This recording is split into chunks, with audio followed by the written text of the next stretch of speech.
এখন আমরা আলোচনা করব সেকশন 18.10.6.5। এখানে বলতেছে where special boundary element are not required by section এত এত। এই সেকশন দ্বারা যদি বাউন্ডারি এলিমেন্ট প্রয়োজন না হয় তাহলে A and B shall be satisfied. A এবং বি ক্রাইটেরিয়া দুইটা আমাদের স্যাটিসফাইড করতে হবে। এ হচ্ছে এই যে এইটা, আর বি হচ্ছে এইটা। যে এখানে বলতেছে if the maximum longitudinal reinforcement ratio at the wall boundary exceed, এই যে এই ক্রাইটেরিয়াটা আমাদের ফুলফিল করতে হবে। যেটা এই যে এখানে এর যে ম্যাক্সিমাম যে স্পেসিং যদি 60 গ্রেড ইউজ করা হয় তাহলে এই কন্ডিশন আমাদের ফলো করতে হবে, যেটা পূর্বেই আমরা আলোচনা করেছি এই টেবিলটা নিয়ে। তো এখানে আমরা যে বাউন্ডারি এলিমেন্টের ভিতর যে লংডিচুনাল এবং ট্রান্সভার্স যে রেনফোর্সমেন্টটা ইউজ করব সেটা কয়েকটা ওয়েতে ইউজ করা যায়, তার মধ্যে এটা একটা। তো এটা হচ্ছে এখানে দেখাচ্ছে যে কন্ডিশনটা এটা বি, আর এই যে যে টায়ের যে আউট থেকে এই আউট পর্যন্ত এটাকে বলা হচ্ছে বিসি। এই যে যে টায়ের যে লেন্থ, এই লেন্থটা হবে হচ্ছে 2 BC, মানে এই যে এখান থেকে এইটার যে ডিস্টেন্স যে লেন্থ, এই লেন্থের 2 গুণ পর্যন্ত হবে ম্যাক্সিমাম বা এর সমান, 2 গুণের বেশি দেওয়া যাবে না। আর এই মাঝখানে যে টাইটা দেওয়া হচ্ছে এটাকে বলা হচ্ছে সাপ্লিমেন্টাল ক্রস টাই, আর এটাকে বলা হয় হচ্ছে এই এই পুরো এই যে যে পুরা হুপটা দেওয়া হয়েছে এটাকে বলা হচ্ছে হুপ পেরিমিটার। এই যে এটা হচ্ছে হুপ পেরিমিটার। আর এইখান থেকে এই পর্যন্ত যে লেন্থ এইখান থেকে সেটা হচ্ছে এলবিই, অর্থাৎ লেন্থ অফ বাউন্ডারি এলিমেন্ট।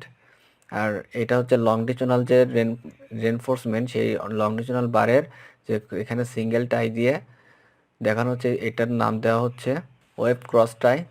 তো এটা একটা সিস্টেম। তো আর একটা ওয়েতে দেওয়া যায়, সেটা হচ্ছে এই যে এখানে যে টাইটা ইউজ করা হয়েছে হুপটা, এখানে 2 ধরনের হুপ ব্যবহার করা হয়েছে। এই এই এইখানে এই একটা, এটা হচ্ছে হুপ 1 এটা, আর এটা হচ্ছে হুপ 2। তো হুপ 1 হচ্ছে এই যে এইখান থেকে এইভাবে যেটা আসছে এটা হচ্ছে হুপ 1, এই যে এইটা। আর এইটা হচ্ছে এই যে ডিপ কালার যেটা, এটা হচ্ছে হুপ 2। আর মাঝখানে এখানে কিন্তু এক্সট্রাভাবে দেওয়ার প্রয়োজন হয় না, এটা কিন্তু কমন হয়ে গেছে। আর এখানে জাস্ট সিঙ্গেল ক্রসটাই দেওয়া হয়েছে।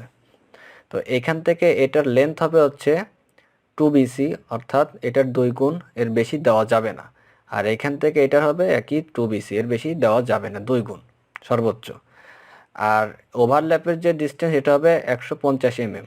হুপ ওভারল্যাপ যেটা হবে সেটা হচ্ছে 150 mm। এইটা হচ্ছে আর একটা ওয়ে।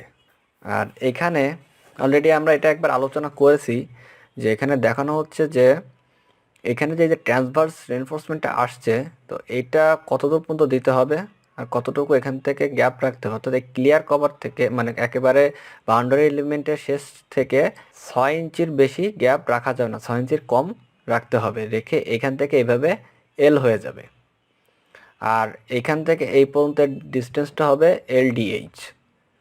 এখানে সেই জিনিসটা দেখানো হচ্ছে। তবে এইটা আর একটা ওয়েতে দেওয়া যায়, সেটা হচ্ছে এই যে এটা এখানে কিন্তু এল না করেও দেওয়া যাবে। তো সেটা একটা কন্ডিশন ফলো করতে হবে, সেটা হচ্ছে এখান থেকে তো এতটুকু সায়েন্সের কম ডিস্টেন্স দিতেই হবে, বাট এইখান থেকে এইটার যে ডিস্টেন্স সেটা হবে এলডি।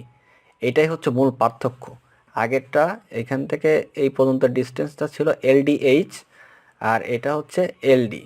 এটার পার্থক্য এই কারণে যে যেহেতু এখানে এল হয়ে গেছে, যার কারণে এটার ডিস্টেন্সটা কম হবে। এলডিএইচ থেকে যদি আমরা ক্যালকুলেশন করি তাহলে এটার ডিস্টেন্সটা আসবে কম। আর আমরা যদি এলডি ফর্মুলা ইউজ করি তাহলে এটার ডিস্টেন্সটা ওটার থেকে অনেক বেশি আসবে। এটা হচ্ছে এদের এই দুইটার মূল পার্থক্য।